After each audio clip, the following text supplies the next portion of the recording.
I'm back. So, keeping my promise, today I will read the story of the first figurine from Singhasan Battisi. So, let's begin. One of the figurines transformed into a beautiful lady and said, King Bhoj, I'm Ratna Manjari. We laughed so loudly because you're not like the earlier king who used to sit on this throne. This is true that you're intelligent, generous, and very powerful. But Vikramaditya was superior. Yes, his name was Vikramaditya. I'm going to tell you a story about him. After that, you can decide whether you're worthy of sitting on this throne or not. The figurine started narrating a story. Long ago, there was a city named Ambavati in Aryavrat.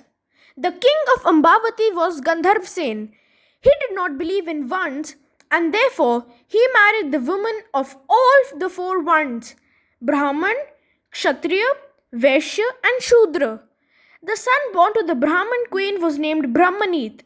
The Kshatriya queen gave birth to three sons Shankh, Vikramaditya, and Bhartri.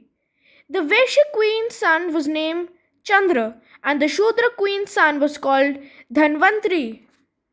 When Brahmanit grew up, the king appointed him the advisor of his kingdom. At that time, chaos arose in the kingdom, and Brahmanit could not tackle the problem. So, he left the city. After wandering for many days, he reached the city of Dhar, where once his ancestors ruled. He got a high position in the court there. Finding a suitable opportunity, he murdered the king of Dhar and ascended the throne. After some time, he decided to return to Ujjain. But soon after reaching there, he died. Shankh remained suspicious that the king might appoint Vikramaditya as his successor. So, one day, Shankh killed the king and became the king of Ujjain. When his younger brothers, Vikramaditya, Bhartri, Chandra, and Dhanvantri came to know about the murder of their father, they fled the kingdom. But Shankh ordered his soldiers to kill them. Vikramaditya managed to escape while the other three brothers were killed by the soldiers.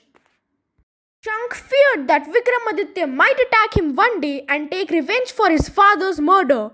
So, he called all the renowned astrologers to find out the whereabouts of Vikramaditya.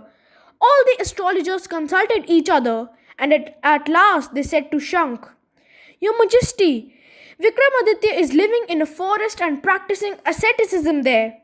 He is destined to be a great and renowned ruler. Shankh was worried and afraid. He ordered his spies to search Vikramaditya. The spies searched for Vikramaditya everywhere.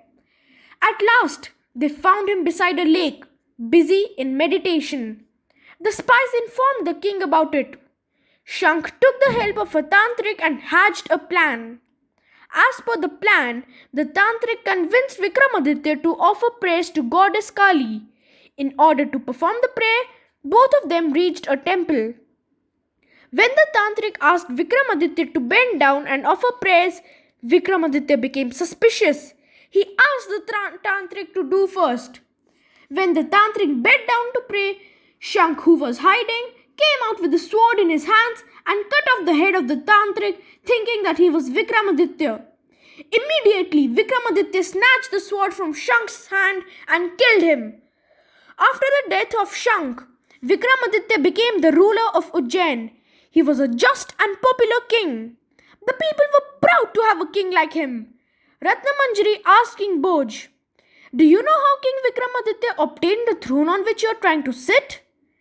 One day, King Vikramaditya went to a forest for hunting. He found a deer roaming and chased it. Unfortunately, he went too far and lost his way. Suddenly, he saw a palace at a distance. He went inside the palace. It was the palace of Lutvaran. Lutvaran told him that he was in the kingdom of King Bahubal. Lutvaran was the advisor of the king. When King Bahubal met King Vikramaditya, he honored him. While King Vikramaditya stayed with Lutvaran, Lutvaran praised King Bahubal and told Vikramaditya about his generosity. Lutvaran said, You should ask King Bahubal to give you his unique golden throne, which he got from Lord Indra. This throne will help you become a successful king. Soon, Vikramaditya decided to leave for Ujjain. King Bahubal told him to ask for some gift. This was the opportunity Vikramaditya was looking for. He asked for the unique golden throne. King Bahubal knew that King Vikramaditya was the appropriate person for the throne. So, he gifted the throne to him. When King Vikramaditya reached Ujjain with the wonderful throne, people of Ujjain felt very happy and they praised him. Now, King Vikramaditya became famous everywhere. Kings from all the other kingdoms visited him to see the unique throne. King Vikramaditya organized a very big ceremony in which he donated 1.5 lakh cows. The ceremony went on for over a year. After narrating the story, Ratna Manjari asked the king, Bhoj, have you won this kingdom with the valor the same as King Vikramaditya did? Have you donated so many cows and other things to Brahmins? If not, then stay away from this throne. This throne is fit only for a king like Vikramaditya. The woman then transformed herself into a figurine and went back to her position on the throne. King Bhoj felt very nervous. He decided to stay away from the throne and went to his palace.